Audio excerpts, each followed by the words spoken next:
अस्सलाम वालेकुम, I am doctor Anna, physiotherapist. आज का जो मेरा नेक्स्ट टॉपिक है वो बिल्कुल अलग नहीं है।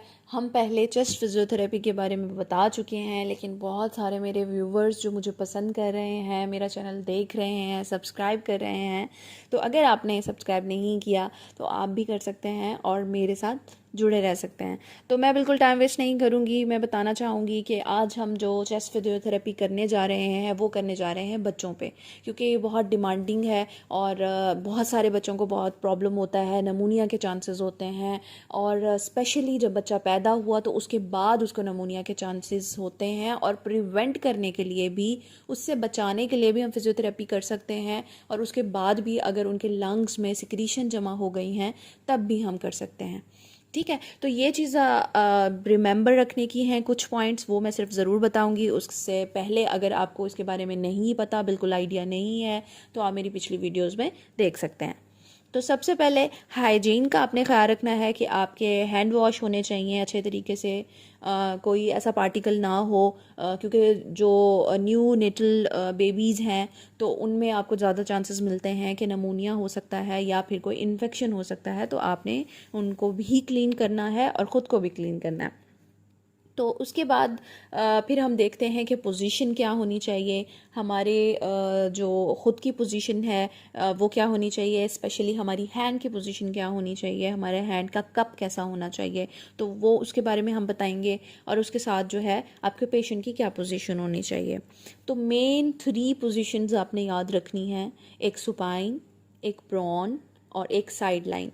यानी आपने एक सीधे लेटने वाली और एक उल्टा लेटने वाली और एक साइड वाली, ये 3 पोजीशन आपने याद रखनी है। इन 3 पोजीशन में भी अगर आप चेस्ट फिजियोथेरेपी प्रॉपर वे में कर लेते हैं तो आपकी बेबी सेफ़ हो सकता है। और दूसरा जो है, काफ़ी सारी सिक्रीशन स्प्लिट आउट भी की जा सकती हैं, लेकिन जो बहुत छोटे बेबी हैं वो स्प्लिट आउट नहीं कर सकते।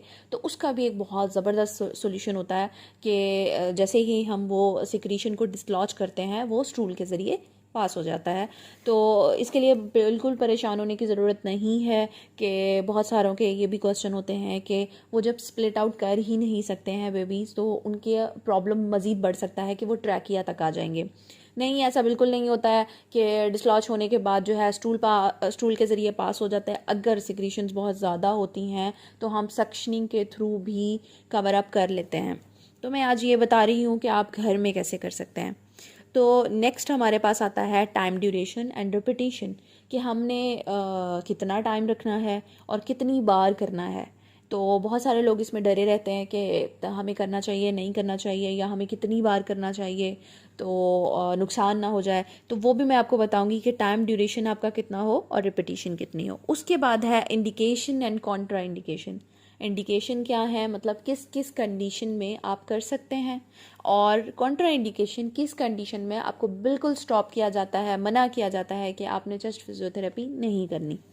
तो इंडिकेशंस क्या हो सकती हैं? इंडिकेशंस ये हैं कि निमोनिया में डेफिनेटली आप चेस्ट फिजियोथेरेपी करेंगे, बार बार करेंगे, 3 टाइम्स अ डे करेंगे, तो आपको बहुत अच्छे रिजल्ट्स उसमें मिलते हैं। सिक्रीशन जो वहाँ से निकलने में, रिमूव होने में मदद देते हैं।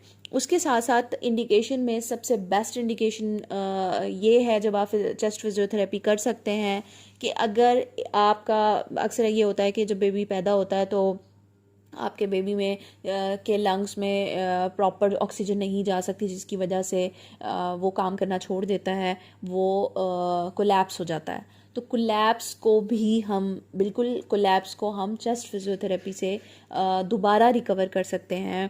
मेरा खुद का एक केस था जो इंशाल्लाह मैं एक नेक्स्ट वीडियो में डिस्कस करूँगी, वो एक अलग टॉपिक है। तो वो भी, उसको भी कवर किया जा सकता है। तो चेस्ट फिजियोथेरेपी के ज़रिए भी उसको कवर किया जा सकता है, तो उसको भी मैं फ़र्दर बताऊंगी। और उसके अलावा जितनी भी आपकी लंग्स की सिक्रीशन जमा होती हैं उसमें हम चेस्ट फिजियोथेरेपी कर सकते हैं। कॉन्ट्रा इंडिकेशन क्या है? कॉन्ट्रा इंडिकेशन यानी कि किस में हम नहीं कर सकते। अगर उनकी रिब्स का कोई प्रॉब्लम है, उनकी रिब्स टूट गई हैं या उनकी रिब्स बहुत वीक हैं, तो उस वक्त हम नहीं कर सकते हैं। दूसरा, एडिमा है, कोई भी ऐसा डायग्नोस आपको पता चला है जिसमें पानी जमा हो गया है आपके लंग्स में, ऐसा कुछ है तो आप नहीं कर सकते हैं, बिल्कुल स्टॉप कर देते हैं। तो वो निकलवाना ज़रूरी होता है कि आप एक प्रोसीजर करवाते हैं। तो इन कंडीशन में चेस्ट फिजियोथेरेपी मना की जाती है कि आप नहीं कर सकते।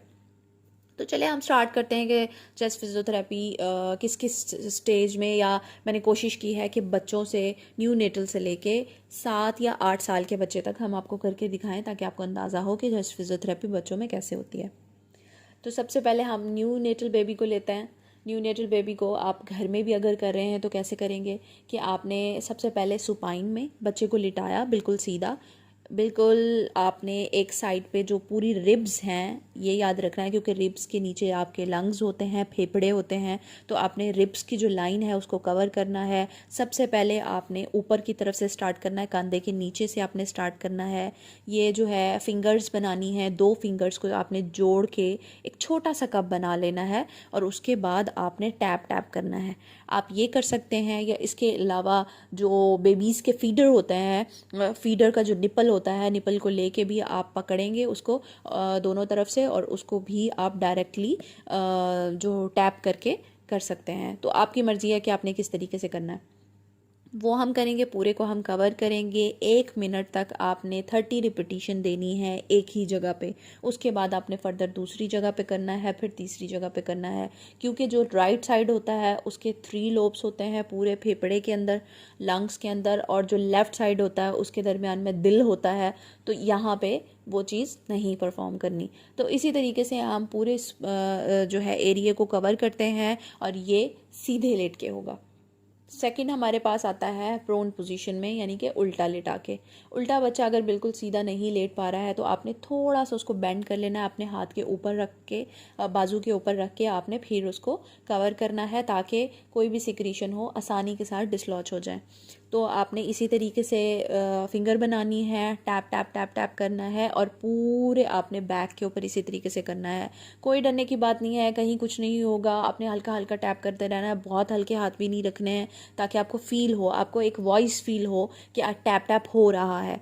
तो वो एक अच्छी पोजीशन होती है। बहुत ज़्यादा ज़ोर से भी नहीं करना और बहुत स्लो भी नहीं करना है। बेबी इतना नाजुक नहीं होता, रिब्स होती हैं, और आप आराम से जो है उसके ऊपर टैप कर सकते हैं। तो थर्ड जो आपकी पोजीशन होगी वो होगी साइड लाइन, यानी कि करवट। बेबी को आपने करवट दिलवानी है। करवट दिलवाने के बाद आपने ये काम करना है कि बाजू को ऊपर की तरफ कर लेना है, क्योंकि बाजू के नीचे आपको लंग जो है, अपर एरिया लंग का होता है। तो आपने इसको ऊपर कर लेना है ताकि कोई ऐसा प्रॉब्लम ना हो। और यहाँ पे टैप टैप वही 2 फिंगर्स के साथ आपने टैप करना है, और टैप करते करते आके जहाँ आपकी रिब्स ख़त्म हो रही हैं वहाँ तक आपने टैप करना है।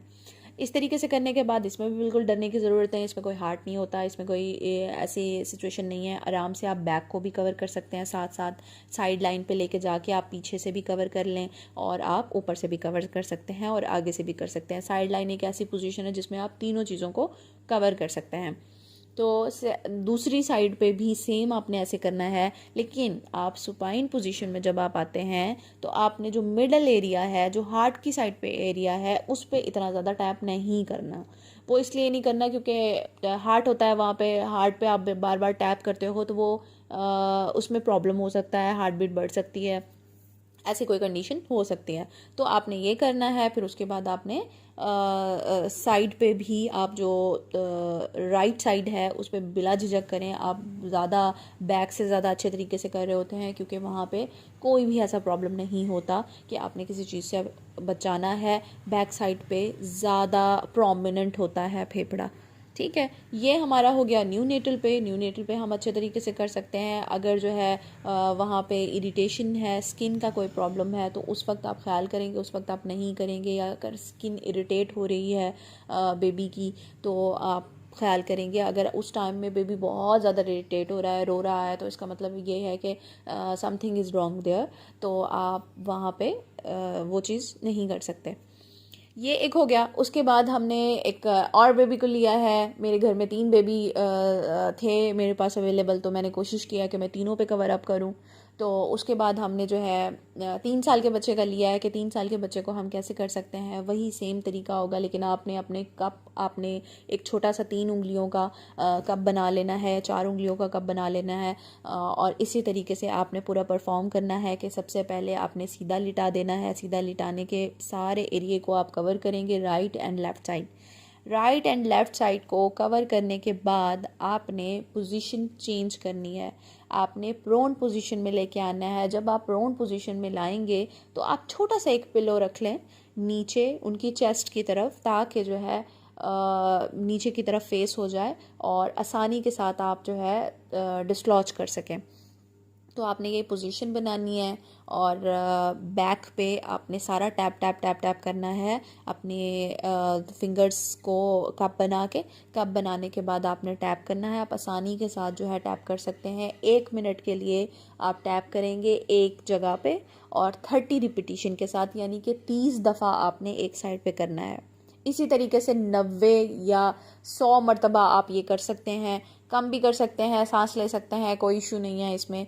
आप टैप करते रहेंगे, ठीक है। दिन में 3 दफ़ा ये प्रोसीजर ज़रूर होना चाहिए। और एक बात हमेशा याद रखिएगा कि उस वक्त हम नहीं करते जब हमने खाना खाया होता है या बेबी को फीड करवाया होता है। बेबी को फीड करवाने से पहले, आधा घंटा पहले या बेबी को फीड कराने के 1 घंटा बाद आपने ये प्रोसीजर करना है। अगर बच्चा खाना खाने वाला है, फीड पे है, कुछ भी है, लेकिन आपने उस टाइम पे ये प्रोसीजर नहीं करना, क्योंकि सांस का जब कोई भी प्रॉब्लम होता है तो वो उसकी नाली जुड़ी होती है खाने से, और खाना आपका अभी प्रॉपरली हज़म नहीं हुआ होता, जिसकी वजह से खाना वापस आ सकता है, आपके गले में आ सकता है, या ऐसा कोई प्रॉब्लम हो सकता है। तो आपने अवॉइड करना है।